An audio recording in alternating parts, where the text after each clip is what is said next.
Hello students, welcome back to our YouTube channel More Education 07. So guys, in today's lecture we will discuss about active and passive voice. So first of all we have to know that what is active voice and passive voice. तो आइए देखते हैं दोस्तों कि हमें active voice और passive voice को जानने से पहले ये पता होना चाहिए कि एक्टिव और पैसिव होते क्या हैं। ठीक है गाइज, तो एक्टिव वॉइस और पैसिव वॉइस क्या होते हैं। Active and passive,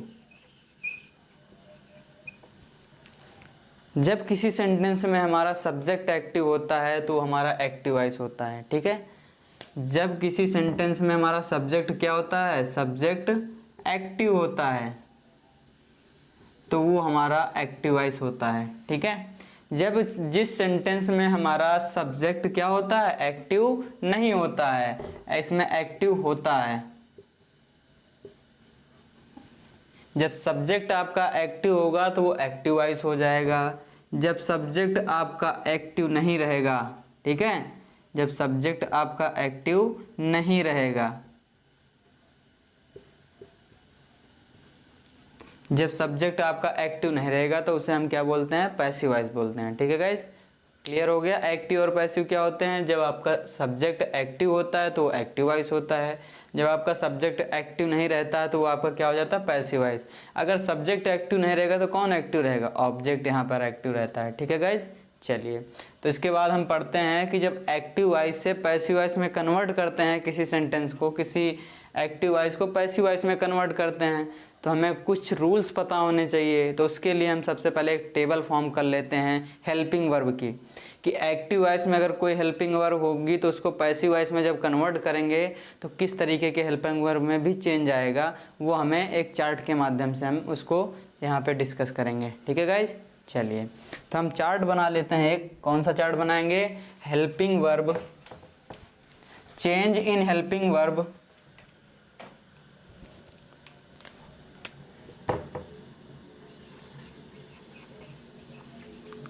change in helping verb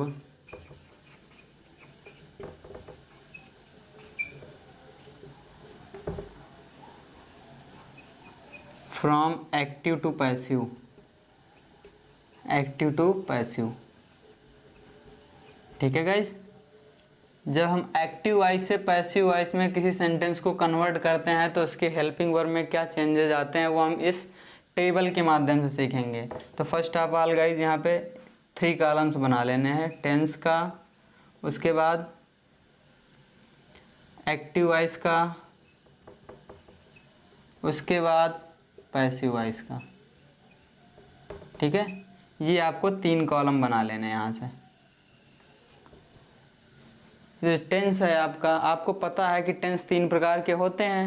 tense आपके 3 टाइप्स के होते हैं, प्रेजेंट टेंस, पास्ट टेंस और फ्यूचर टेंस।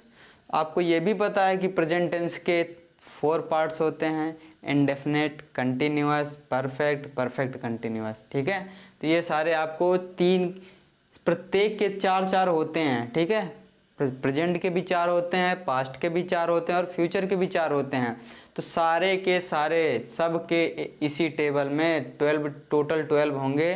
12 के 12 को एक्टिव वॉइस से पैसिव वॉइस में जब कन्वर्ट करते हैं तो उसके हेल्पिंग वर्ब में क्या चेंज आती है, इसी टेबल में देखेंगे। ठीक है, अगर ये टेबल आपको तैयार हो गई तो उसके बाद एक्टिव वॉइस से पैसिव वॉइस बनाने में आपको कोई नहीं रोक सकता। आप हर एक सेंटेंस का एक्टिव वॉइस से पैसिव वॉइस में आप कन्वर्ट कर सकते हो। चलिए देखते हैं, जब कौन सा सेंटेंस दिया हो आपका, प्रेजेंट इंडेफिनिट दिया हो, प्रेजेंट इंडेफिनिट का। ठीक है, फर्स्ट ऑफ ऑल जब एक्टिव वॉइस में प्रेजेंट इंडेफिनिट होती है तो प्रेजेंट इंडेफिनिट में एक्टिव वॉइस में हेल्पिंग वर्ब क्या होती है, डू या डज होती है। ठीक है गाइज, डू या डज, डू ऑब्लिक डज, ये होती है आपकी। ठीक है, जब प्रेजेंट इंडेफिनिट टेंस को एक्टिव वॉइस से पैसिव वॉइस में कन्वर्ट करते हैं तो डू या डज किस में कन्वर्ट हो जाता है, इज एम आर में।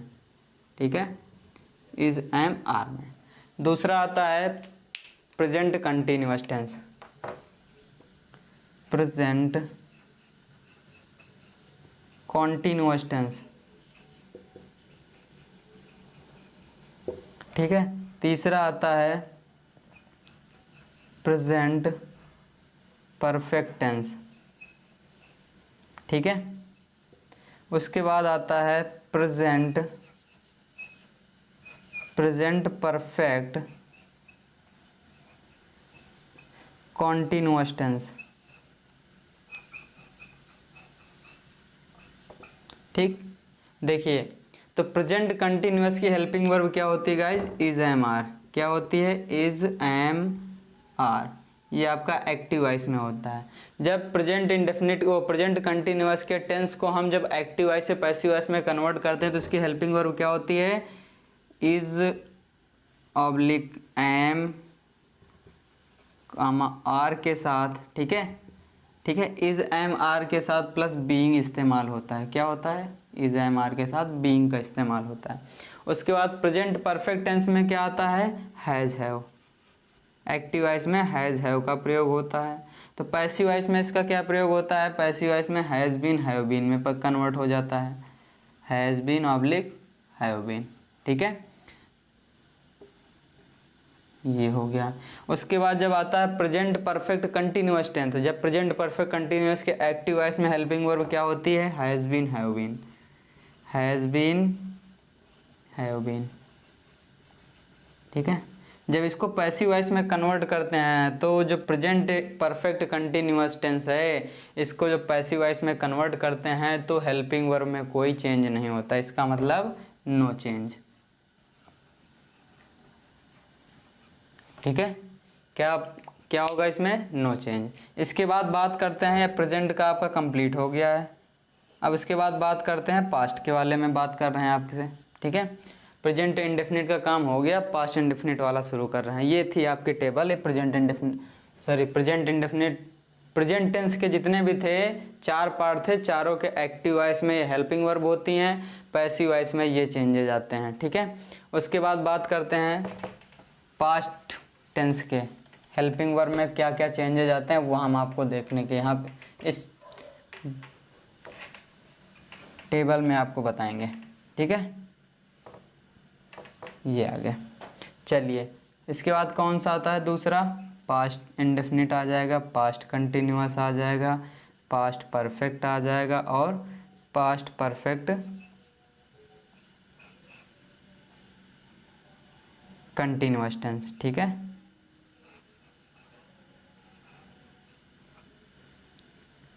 क्लियर है गाइस? ये हो गया past indefinite tense, past continuous, past perfect tense, past perfect continuous tense. इन टेंस में आपको एक्टिव वॉइस में हेल्पिंग वर्ब क्या होती है ये आपको लिखना है। तो पास्ट इंडेफिनिट में क्या होती है? केवल डिड का प्रयोग किया जाता है, ठीक है, डिड का प्रयोग। पास्ट कंटिन्यूअस में क्या होता है? वाज वर का प्रयोग होता है, ठीक है, वाज वर का एक्टिव वॉइस में प्रयोग होता है। जब पास्ट परफेक्ट टेंस होता है तो वहाँ पे केवल हैड का प्रयोग होता है, ठीक है, हैड। और पास्ट परफेक्ट कंटिन्यूअस होता है तो वहाँ पर हैड बीन का प्रयोग किया जाता है। यही तो होता है। ये एक्टिव वॉइस की बात थी। अब जब इन्हीं को पैसिव वॉइस में कन्वर्ट किया जाता है तो जब प्रेजेंट इंडेफिनिट आता है तो डिड के स्थान पर क्या हो जाता है? वाज वर हो जाता है। क्या हो जाता है? वाज ऑब्लिक वर, ठीक है। और जब कंटिन्यूअस में बात करते हैं वाज वर के स्थान पर क्या आता है? वाज वर प्लस बीइंग, ठीक है, ये हो जाता है। उसके बाद जब पास्ट परफेक्ट टेंस आता है उसमें जो हैड बीन होती है, जब पैसिव वॉइस में कन्वर्ट करते हैं तो क्या हो जाता है? हैड बीन हो जाता है,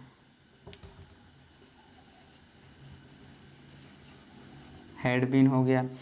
जब पास्ट परफेक्ट कंटिन्यूअस टेंस आता है, हैड बीन जब आपकी एक्टिव वॉइस में हेल्पिंग वर्ब दी होती है, जब पैसिव वॉइस में कन्वर्ट करते हैं तो हैड बीन का क्या रहता है? No change. इसमें कोई चेंजेस नहीं आता, इसके हेल्पिंग वर्ब में कोई चेंज नहीं होता है।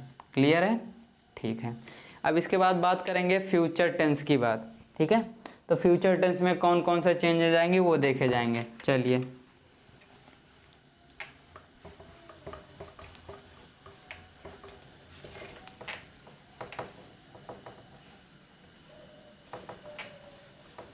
तो फ्यूचर टेंस की बात करते हैं तो फ्यूचर इंडेफिनिट हो गया आपका, फ्यूचर इंडेफिनिट हो गया, फ्यूचर कंटिन्यूअस हो गया, फ्यूचर परफेक्ट टेंस हो गया और फ्यूचर परफेक्ट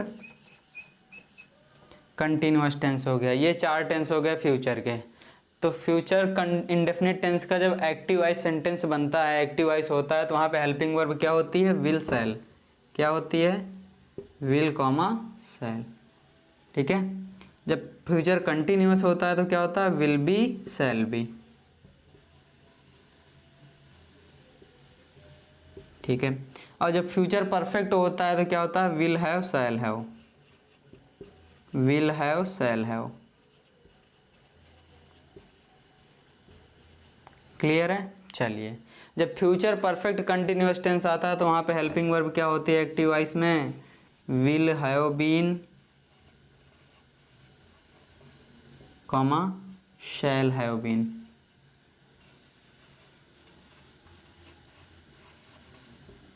ठीक है, ये होते हैं आपके एक्टिव वॉइस।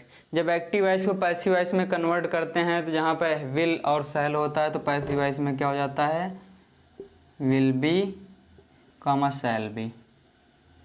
ठीक है, विल बी और shall be.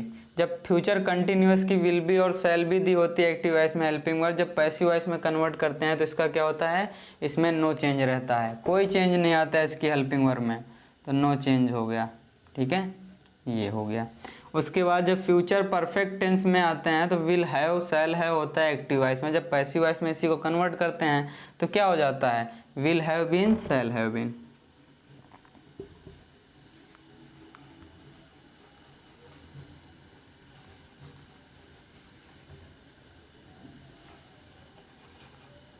Shell have been. Clear है?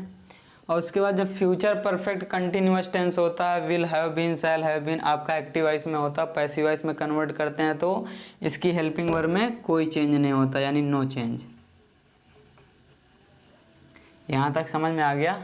चलिए, तो आपकी टेबल थी जिसमें हेल्पिंग वर्ब जब एक्टिव वॉइस से पैसिव वॉइस में कन्वर्ट करते थे तो हेल्पिंग वर्ब में क्या चेंजेस आते थे।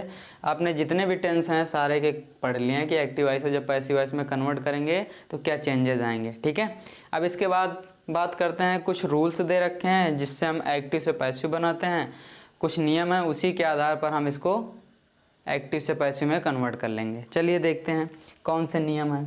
ठीक है, इसको मिटा रहे हैं।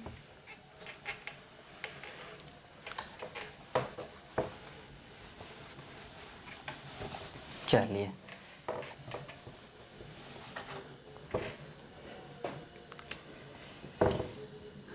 जब एक्टिव टू पैसिव कन्वर्ट करते हैं, ठीक है, एक्टिव टू पैसिव, जब एक्टिव से पैसिव वॉइस में कन्वर्ट करते हैं तो सबसे पहले जो एक्टिव वॉइस का सब्जेक्ट होता है, ये क्या होता है? इसका सब्जेक्ट जो होता है वो किस में कन्वर्ट हो जाता है? ऑब्जेक्ट में। किस में कन्वर्ट होता है? सब्जेक्ट आपका ऑब्जेक्ट में कन्वर्ट हो जाता है। ठीक है, उसके बाद जो एक्टिव वॉइस का ऑब्जेक्ट होता है, ठीक है, एक्टिव वॉइस का ऑब्जेक्ट आपका सब्जेक्ट बन जाता है। क्लियर?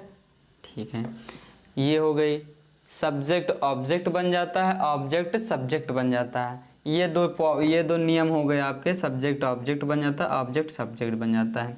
उसके बाद, ठीक है, इसके बाद एक्टिव से जब पैसिव में कन्वर्ट करते हैं तो यहाँ पे मेन वर्ब की कौन सी? थर्ड फॉर्म यूज की जाती है। कौन सी? Third form. यहाँ पे जब एक्टिव से पैसिव में कन्वर्ट करते हैं तो मेन वर्ब की थर्ड फॉर्म का प्रयोग करते हैं। उसके बाद लास्ट पॉइंट ये है कि यहाँ पर जब एक्टिव से पैसिव बनाते हैं तो एक्टिव वॉइस का जो सब्जेक्ट होता है, पैसिव वॉइस में जब ऑब्जेक्ट बनता है तो वहाँ पर ऑब्जेक्ट के पहले, ठीक है, बाई का प्रयोग करते हैं। किसका प्रयोग करते हैं? बाई का प्रयोग। क्लियर है यहाँ तक?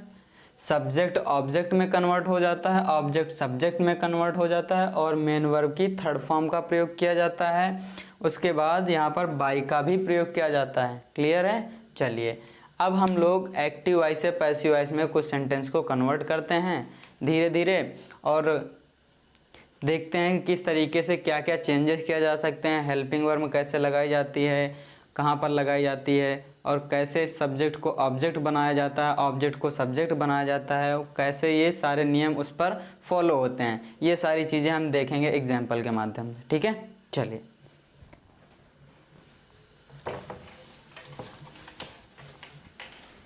चलिए कन्वर्ट कर रहे हैं। जैसे पहला दे रखा है, जैसे पहला सेंटेंस दे रखा है आपका, क्या दे रखा है, Ram helps the poor.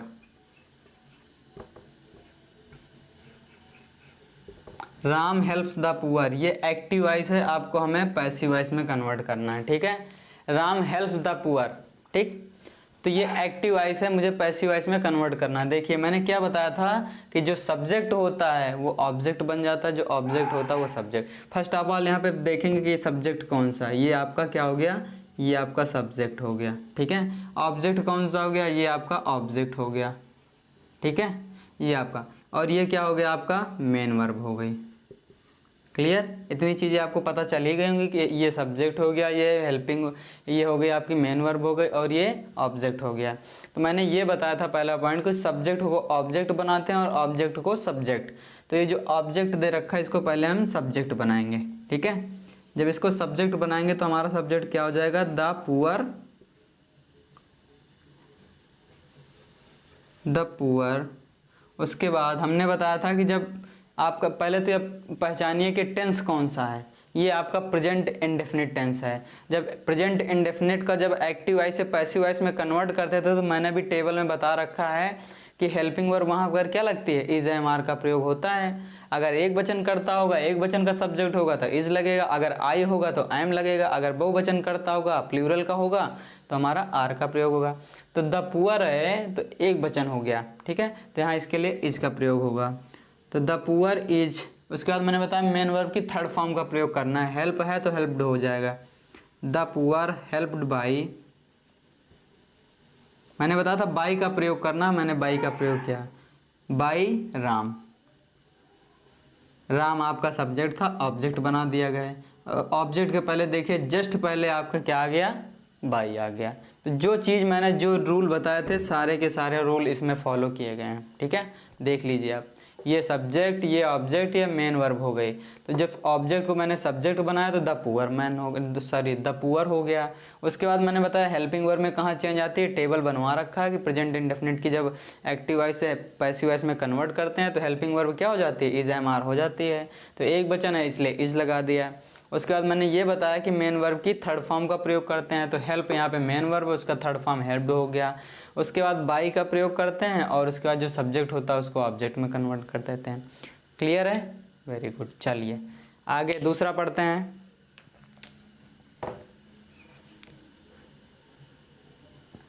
Shyam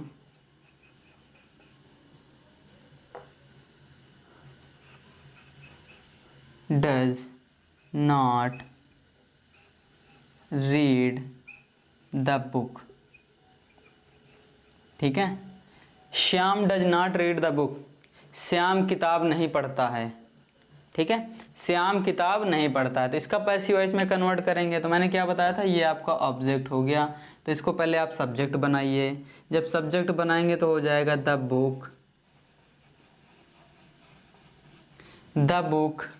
उसके बाद मैंने क्या बताया था, डज लगा हुआ, इसका मतलब ये प्रेजेंट इंडेफिनिट का है, निगेटिव सेंटेंस है, तो यहाँ पे इज एम आर प्रयोग होगा, ठीक है। द बुक इज, उसके बाद नॉट लगा हुआ तो नॉट लगा देंगे, नॉट।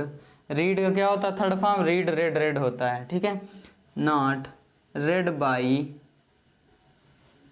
श्याम, श्याम के द्वारा पुस्तक नहीं पढ़ी गई, ठीक है। ये क्लियर हो गया। चलिए आगे देखते हैं इसी के।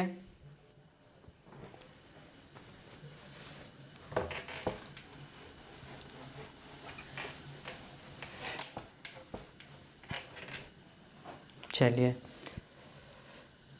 जैसे आ गया आपका हु हेल्प्स द पुअर, ठीक है। Who help the poor, question mark, who helps the poor. तो यहाँ पे आपको क्या करना है, पैसिव वॉइस में कन्वर्ट करना है, ठीक है। ये आपका एक्टिव वॉइस है, आपको इसको पैसिव वॉइस में कन्वर्ट करना है। तो कैसे करेंगे, अगर हु से आ जाए तो आप फ्री हो, एकदम स्वतंत्र हो कि अगर हु से आपका कोई अगर सेंटेंस में हु आ गया तो उसके पहले आप बाय हुम चाहे स्टार्टिंग में लगा दो और चाहे लास्ट में लगा दो, ठीक है। तो आप फ्री हो, बता सकते हो कि क्या लगाना है, तो ये हो जाएगा the poor is helped by whom, या ये चीज़ आप आगे लगा सकते हो, ये भी सही है आपका, ठीक है। ये भी आपका सही हो जाएगा कि बाय हुम, दो तरीके से आप बना सकते हो। बाय हुम को आगे भी लिख सकते हो, by whom the poor is helped, ठीक है। आप फ्री हो, दोनों तरीके से बना सकते हो, चाहे बाय हुम पहले कर लो और चाहे लास्ट में कर लो। ये हमने पहले कर लिया, ये लास्ट में कर लिया। क्लियर हो गया। चलिए आगे देखते हैं, एक दो एग्जांपल और करते हैं, उसके बाद नेक्स्ट वीडियो में हम लोग और पढ़ेंगे डिटेल में। जितने भी सारे सेंटेंस दे रखे हैं सब के एग्जांपल के माध्यम से सॉल्व करेंगे, सारे ट्रिक देखेंगे कि अगर अफर्मेटिव में है तो उसका एक्टिव वॉइस कैसे बनेगा, निगेटिव में है तो उसका एक्टिव वॉइस कैसे बनेगा, इंट्रोगेटिव या इंट्रोगेटिव नेगेटिव में तो उसका पैसिव वॉइस में कैसे कन्वर्ट होगा। जैसे दे रखा है ही रोड अ लेटर, ठीक है, ही रोड अ लेटर, ये हो गया आपका एक्टिव वॉइस, ठीक है। हमको पैसिव वॉइस में कन्वर्ट करना है, तो फर्स्ट ऑफ ऑल आपको ढूंढना है कि यहाँ पे ऑब्जेक्ट कौन सा है, उसको पैसिव वॉइस में जब कन्वर्ट करेंगे तो उसको सब्जेक्ट बनाएंगे, तो हो जाएगा यहाँ पे अ लेटर। उसके बाद मैंने बताया था ये टेंस आपको पहचानना है कौन सा है, ये पास्ट इंडेफिनिट है क्योंकि यहाँ पे कौन सी मेन वर्ब की एमवी की सेकंड फॉर्म का प्रयोग किया गया है। एमवी की सेकंड फॉर्म कहाँ पर प्रयोग किया जाता है, पास्ट इंडेफिनिट में प्रयोग किया जाता है, वो भी अफर्मेटिव में, ठीक है। तो अफर्मेटिव हो गया। जब पास्ट इंडेफिनिट का चेंज करते हैं पैसिव वॉइस में तो हेल्पिंग वर्ब में क्या चेंज आता है, वॉज वर आता है, तो आ जाएगा एक लेटर है, अ लेटर है तो इसका मतलब वॉज आ जाएगा, अ लेटर वॉज। राइट का थर्ड फॉर्म क्या हो जाएगा, रिटन बाई, ही का क्या हो जाएगा, हिम। क्लियर है गाइस, बस इतना करना है। A letter was written by him, एक पत्र उसके द्वारा लिखा गया, इसका मतलब है वह एक पत्र लिखता था, ठीक है, या उसने एक पत्र लिखा, दोनों की बात एक ही है, ठीक है। तो इसको जब पैसिव वॉइस में कन्वर्ट करेंगे तो एक पत्र उसके द्वारा लिखा गया। क्लियर है। चलिए आगे दूसरा देखते हैं इसी का। दूसरा आगे आपका जैसे दिया हुआ है, he did not read the history. चलिए तो जब इसको पैसिव वॉइस में कन्वर्ट करेंगे तो क्या हो जाएगा, तो यहाँ पे आपका सब्जेक्ट हो गया द हिस्ट्री,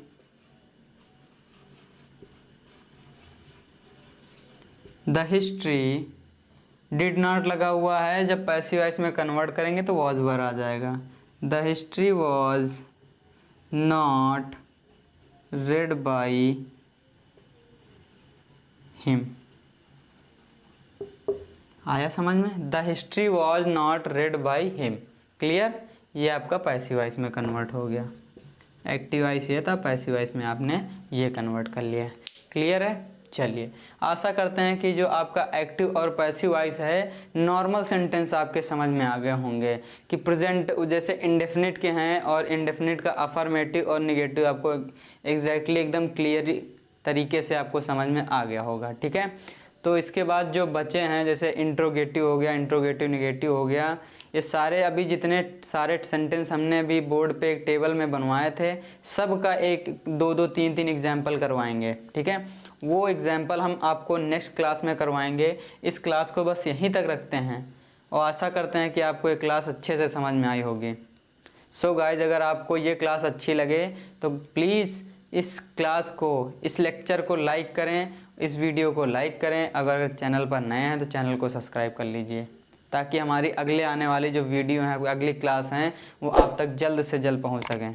ठीक है, जैसे अपलोड करें आप तक पहुंच सकें। सो गाइज, जय हिंद, वंदे मातरम, थैंक यू।